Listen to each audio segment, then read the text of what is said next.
Selamat datang kembali di Deep Dive kita. Kali ini nih, Anda bawa satu catatan perjalanan yang unik banget ya, dari tahun 1867.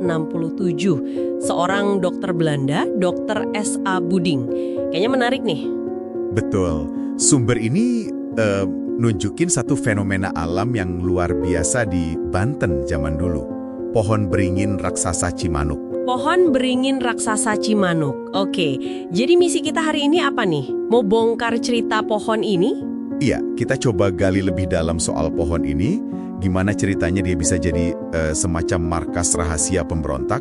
Terus kaitannya sama kondisi Banten di abad ke-19 itu gimana? Wow, oke. Markas rahasia ya, menarik. Iya, jadi catatan Buding ini tuh ngasih kita campuran yang unik ya. Ada keajaiban alam yang, wah, hampir nggak masuk akal gedenya. Terus ada potongan sejarah penting soal perlawanan lokal sama kepercayaan masyarakat yang kuat banget. Jadi pohon doang, tapi isinya banyak gitu ya? Betul, kita bakal lihat gimana sebatang pohon bisa punya makna yang berlapis-lapis gitu. Oke, kita mulai dari ukurannya deh. Ini katanya gedenya luar biasa ya. Coba Anda bayangin, pohon ini katanya perlu sekitar 60-100 orang dewasa gandengan tangan buat melingkarinya. Gila ya, gede banget itu. Beringin di Cimanuk, Pandeglang ini katanya juga bisa naungin 1.000 orang di bawahnya. 1.000 orang? Kayak satu lapangan kecil dong. Kurang lebih gitu. Usianya pasti udah ratusan tahun. Berdiri megah gitu di antara kebun kopi sama teh zaman itu. Pohon beringin kan emang sering dianggap punya nilai lebih ya di Nusantara. Iya sih, sering banget dengar cerita pohon beringin angker lah, keramat lah. Nah, itu dia poinnya. Seringkali pohon besar kayak beringin gini dianggap keramat, ada penunggunya, atau punya kekuatan spiritual.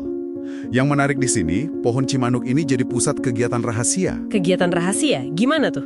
Bertahun-tahun, para pemberontak Banten, yang sama Belanda disebut Bentamar itu, pakai pohon ini buat, ya, tempat kumpul, tempat merencanakan perlawanan. Oh, jadi kayak markas gitu ya beneran, di bawah pohon? Iya, di bawah kerindangannya. Mereka mungkin ngerasa aman di situ, atau ngerasa dapat semacam kekuatan spiritual, karomah pohon keramat gitu istilahnya. Menarik. Ini contoh bagus ya gimana alam bisa jadi simbol, jadi sumber semangat perlawanan juga. Tepat sekali. Alam bukan cuma latar belakang, tapi ikut berperan. Terus ada bagian menarik lagi nih soal konflik pohon ini. Katanya sekitar tahun 1847 atau 1848 ada usaha buat nebang pohon ini. Iya, ada upaya penebangan. Dilakukan sama beberapa kepala kampung. Mungkin mereka lebih rasional, atau ya ada motif lain kita nggak tahu pasti. Terus gimana reaksi penduduk? Pasti nggak terima dong pohon keramatnya ditebang? Wah, nolak keras. Mereka takut banget. Menebang pohon itu dianggap penistaan, semacam penghujatan gitu. Penistaan ya? Sampai segitunya.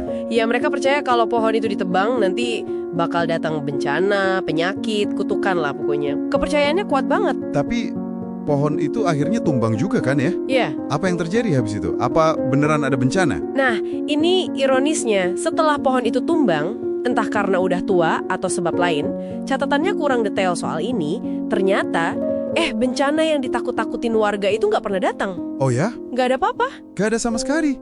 Jadi pas pohon raksasa itu rubuh, ya udah aura mistis yang nyelimutin dia selama ratusan tahun itu kayak ikut luntur aja gitu. Wah, jadi kayak bukti fisik ngalahin kepercayaan yang udah kuat banget ya? Bisa dibilang gitu. Ini nunjukin gimana keyakinan kolektif, sekuat apapun itu, bisa goyah juga pas berhadapan sama kenyataan fisik yang bertentangan. Dan jangan lupa, cerita pohon ini kan terjadi di Banten abad ke-19. Buding sendiri cerita soal perjalanannya di sana kan? Betul. Itu ngasih konteks penting. Buding cerita perjalanannya dari Caringin, lewat Pandat, Mandalawangi, sampai ke Pandeglang, itu butuh 12 jam naik macam-macam. Ada kereta kuli, kuda, atau tandu juli. Lumayan berat juga ya perjalanannya zaman itu? Iya, dia lewatin banyak sungai, termasuk Cimanuk itu sendiri, terus lihat pemandangan dari puncak Pandat. Teluk Lada, sawah-sawah, Pegunungan Seribu. Lewatin lereng Gunung Karang sama Pulau Sari juga. Jadi landscape-nya kaya banget ya? Banget. Ini nunjukin lingkungan fisik tempat cerita beringin raksasa itu ada.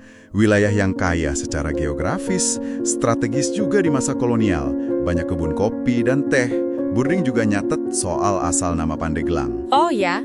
Gimana katanya? Katanya dari pande, artinya tukang besi, sama gelang, gelang. Terus ada juga legenda lokal soal Gunung Karang yang ada Hanumannya. Jadi kelihatan banget hubungan erat antara tempat, sejarah, sama mitos di Banten. Oke, jadi kalau dirangkum nih, apa makna penting yang bisa kita tarik dari kisah Beringin Cimanuk ini buat pendengar kita, buat Anda? Ya, kisah ini tuh kayak pengingat yang kuat ya.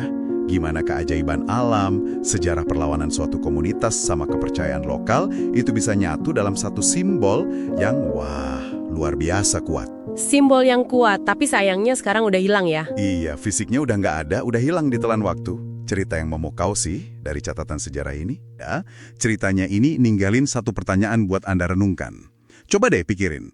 Ada nggak sih tempat atau bangunan atau mungkin cerita turun-temurun di lingkungan Anda sendiri yang mungkin nyimpen lapisan sejarah tersembunyi? Sejarah soal komunitas atau kepercayaan atau bahkan mungkin perlawanan masa lalu? Iya, persis. Sesuatu yang mungkin selama ini terlewat, tapi sebenarnya nunggu buat digali kembali. Ya, itu aja mungkin. Sesuatu buat Anda pikirkan setelah Deep Dive kita kali ini selesai.